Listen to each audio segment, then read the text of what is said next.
हर हर महादेव।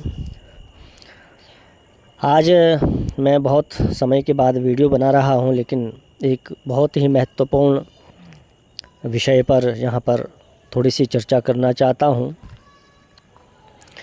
देखिए, आज के समय में जो हमारी भारत भूमि की जो स्थिति है, भारत देश की स्थिति है, हम चारों तरफ से शत्रुओं से घिरे हैं, बाहरी शत्रुओं से भी और भीतर के शत्रुओं से भी, और सभी इसको जानते हैं।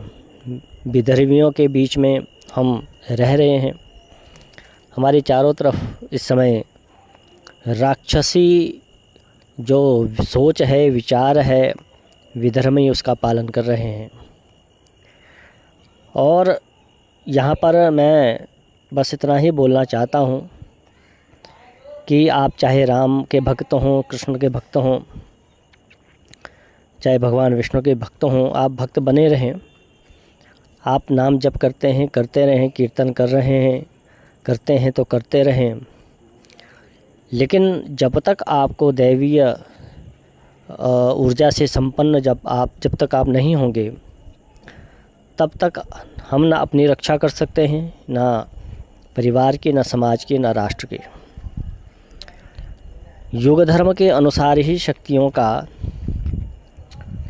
जो शक्तियां हैं वह कार्य करती हैं। और इस समय जो भयंकर कलिकाल चल रहा है, तो मैं सभी सनातनियों से यह कहना चाहता हूं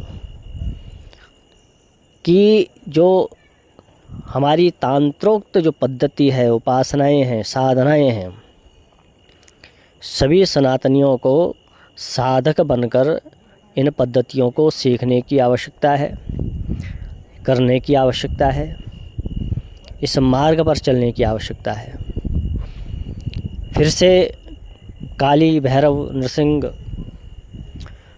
बगला, धूमावती इत्यादि जो हमारे यहाँ साधनाएं हैं, तो इनको करने की आज समय की मांग है, इनको करना चाहिए।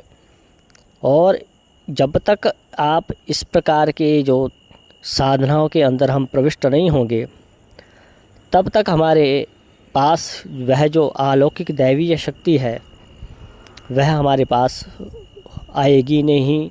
हम उस शक्ति से च्युत रह जाएंगे। हमारे पास देखो आप, हमको समझना चाहिए कि इन शक्तियों का क्यों वर्णन शास्त्रों में कहा गया, हमारे आगम शास्त्रों में इनको क्यों रखा गया है।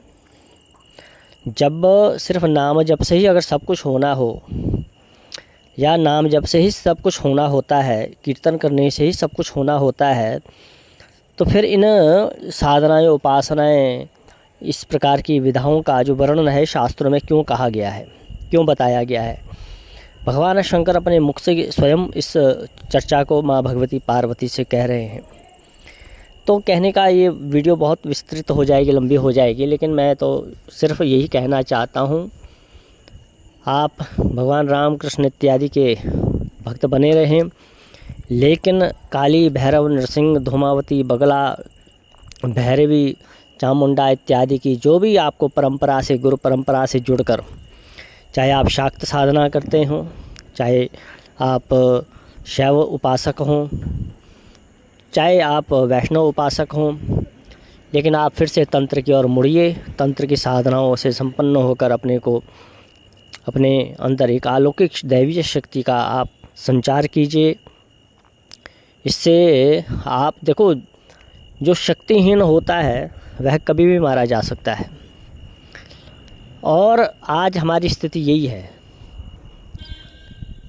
जब से वैष्णव संप्रदाय ने ये प्रचारित करना शुरू किया है व्यासपीठों पर प्रवचनों के माध्यम से कि आप कुछ मत करो, बस अब मैं अधिक नहीं बोलूँगा तो बहुत विवाद हो जाएगा, लेकिन सत्यता को हम नकार नहीं सकते। हम लाठी लेकर, इस समय हमारी स्थिति ये हो गई है कि हमको लाठी पकड़ा दी गई है, और लाठी लेकर हम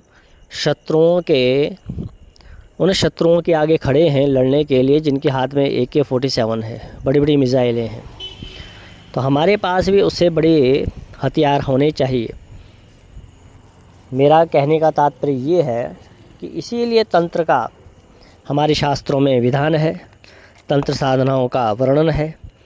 तो ये मैं आज सिर्फ एक संकेत के लिए ही आपको ये बता रहा हूँ कि आप फिर से तंत्र की ओर लौटिए। सभी सनातनियों को, अगर आप अपनी जब तक आप दैवीय शक्ति से संपन्न नहीं होंगे, तब तक आपकी परिवार की, समाज और राष्ट्र की रक्षा कभी भी नहीं हो सकती।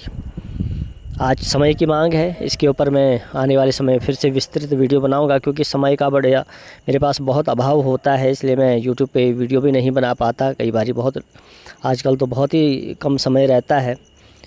इस समय तो मैंने चलते चलते ये वीडियो बना रहा हूँ।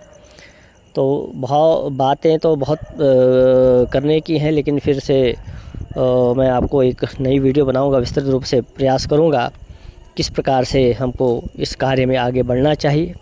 हर हर महादेव।